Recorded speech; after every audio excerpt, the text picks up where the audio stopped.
दोस्तों, क्या आपने कभी सोचा है कि जब हमारी जिंदगी की सारी उम्मीदें खत्म हो जाती हैं, जब चारों तरफ सिर्फ मौत दिखाई देती है, तब हमारे अंदर वो कौन सी ताकत होती है जो हमें जिंदा रखती है? आज मैं आपको एक ऐसी ही कहानी सुनाने जा रहा हूं। ये कहानी किसी फिल्म की नहीं, बल्कि एक हकीकत है। ये कहानी है आयशा की, एक ऐसी लड़की जो अपने सपनों को पूरा करने निकली थी, लेकिन कुदरत ने उसके लिए एक ऐसा इम्तिहान तैयार कर रखा था जिसकी उसने कभी कल्पना भी नहीं की थी। ये कहानी है थार रेगिस्तान की जलती रेत पर 91 दिनों तक चले संघर्ष की, दर्द की, हिम्मत की और आखिर में जीत की। तो कुर्सी की पेटी बांध लीजिए, क्योंकि ये कहानी सुनने के बाद आप जिंदगी को एक नए नजरिए से देखने पर मजबूर हो जाएंगे। तारीख थी 15 मई 2018। 28 साल की आयशा दिल्ली के एक जानी मानी ट्रैवल ब्लॉगर पर फोटोग्राफर अपनी जीप से राजस्थान के थार रेगिस्तान के लिए निकली थी।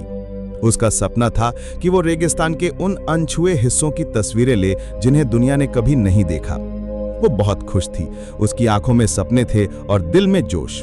जैसलमेर से लगभग 150 किलोमीटर दूर एक सुनसान रास्ते पर आगे बढ़ते हुए अचानक उसकी जीप एक झटके के साथ बंद हो गई।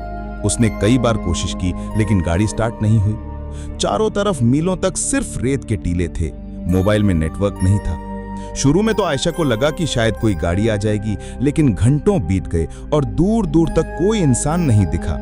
सूरज अब आग उगलने लगा था और उसके पास पानी की सिर्फ 2 बोतलें बची थीं।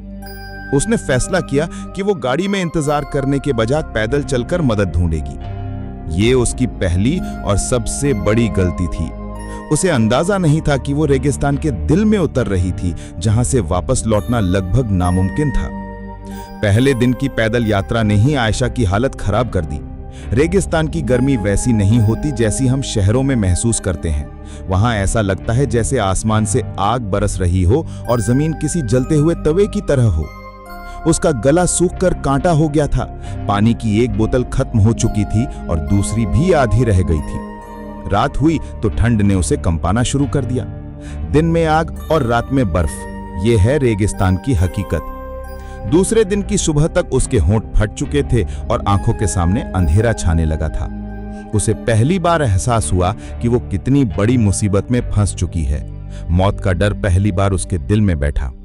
वो रेत पर गिर पड़ी। उसे लगा कि बस अब सब खत्म। उसके दिमाग में अपने परिवार का चेहरा घूमने लगा। वो रोना चाहती थी, लेकिन उसके शरीर में आंसू बनाने के लिए भी पानी नहीं बचा था। ये मौत से उसकी पहली मुलाकात थी जो उसे घूर घूर कर देख रही थी।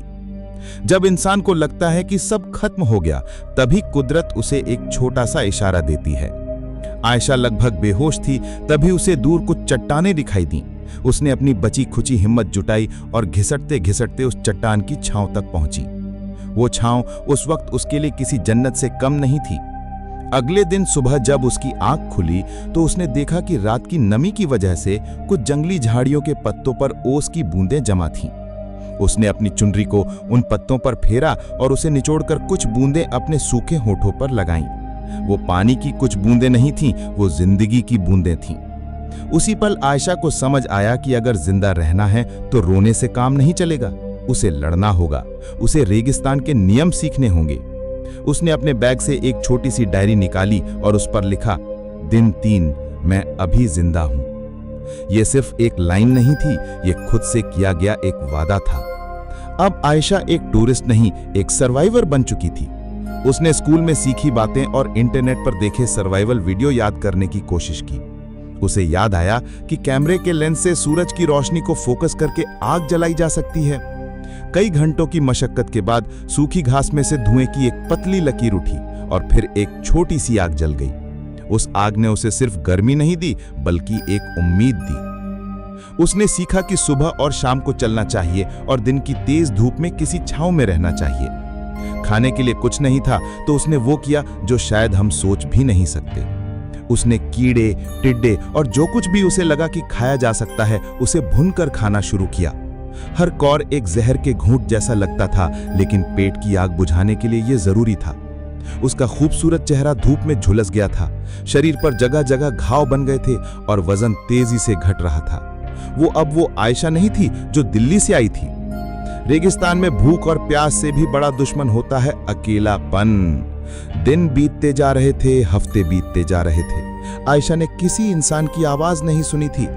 चारों तरफ सिर्फ एक भयानक खामोशी थी जो कानों में शोर करती थी।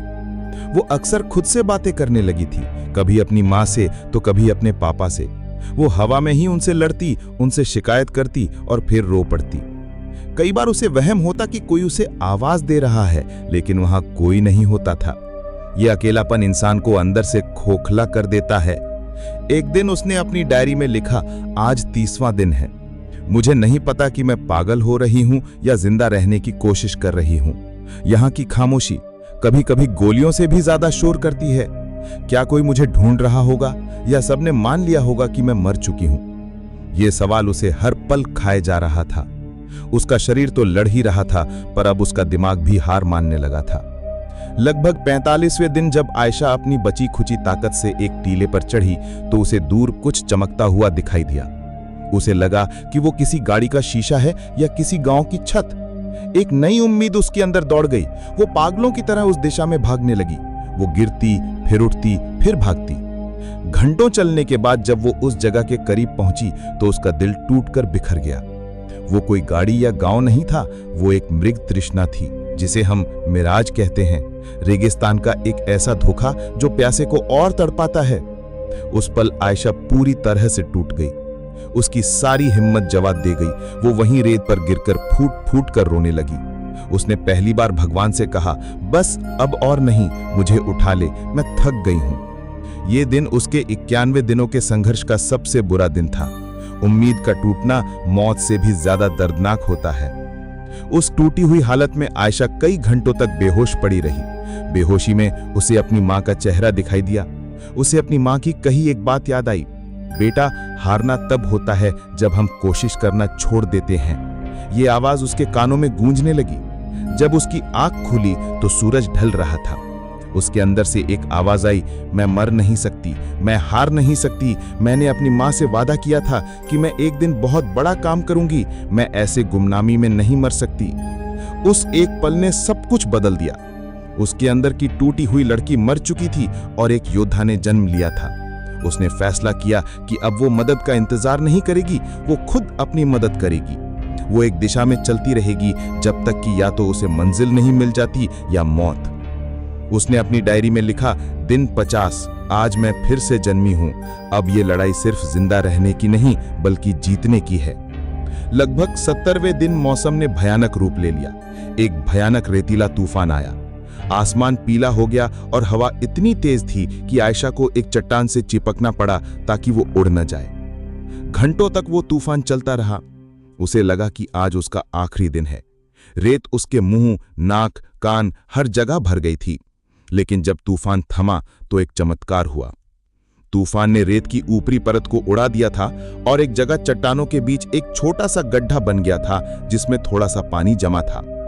वो पानी गंदा था, लेकिन आयशा के लिए वो अमृत था। उसने जी भरकर पानी पिया। ये कुदरत का एक अजीब खेल था। जिस रेगिस्तान ने उसे मौत के मुंह में धकेला था, उसी ने एक तूफान के जरिए उसे जीने का एक और मौका दिया था। उस पानी ने उसे अगले कुछ हफ्तों तक जिंदा रखा। वो समझ गई थी कि कुदरत जितनी क्रूर हो सकती है, उतनी ही दयालु भी। 90 दिन बीत चुके थे। आयशा अब एक चलता फिरता कंकाल बन चुकी थी।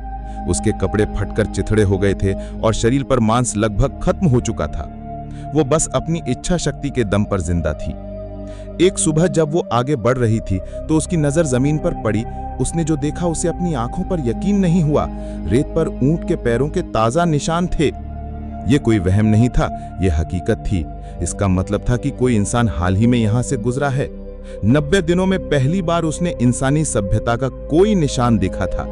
उसकी आंखों से आंसू बहने लगे, लेकिन इस बार ये आंसू दुख या दर्द के नहीं थे। वो आंसू खुशी के थे, उम्मीद के थे। उसने अपनी बची खुची सारी ताकत उन निशानों के पीछे चलने में लगा दी। उसे नहीं पता था कि यह रास्ता कहां जाएगा, लेकिन ये उसकी आखिरी उम्मीद थी। वो बस चलती रही जब तक कि वो बेहोश होकर गिर नहीं पड़ी।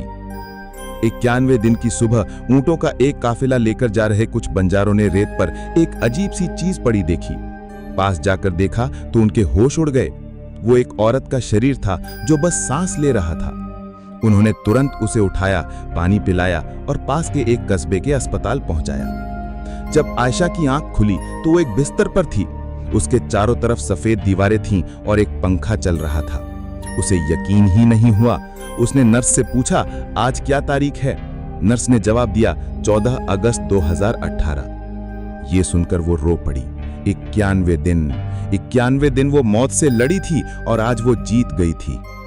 जब वो ठीक होकर अपने घर लौटी तो वो एक अलग ही इंसान थी। उसने एक इंटरव्यू में कहा था, उन 91 दिनों ने मुझे सिखाया कि हम जिन चीजों को रोज बर्बाद करते हैं उनकी असली कीमत क्या है। एक गिलास साफ पानी, एक रोटी का टुकड़ा, अपने परिवार की आवाज, ये दुनिया की सबसे कीमती चीजें हैं। मैं रेगिस्तान में कुछ तस्वीरें लेने गई थी, लेकिन रेगिस्तान ने मुझे जिंदगी की सबसे बड़ी तस्वीर दिखा दी।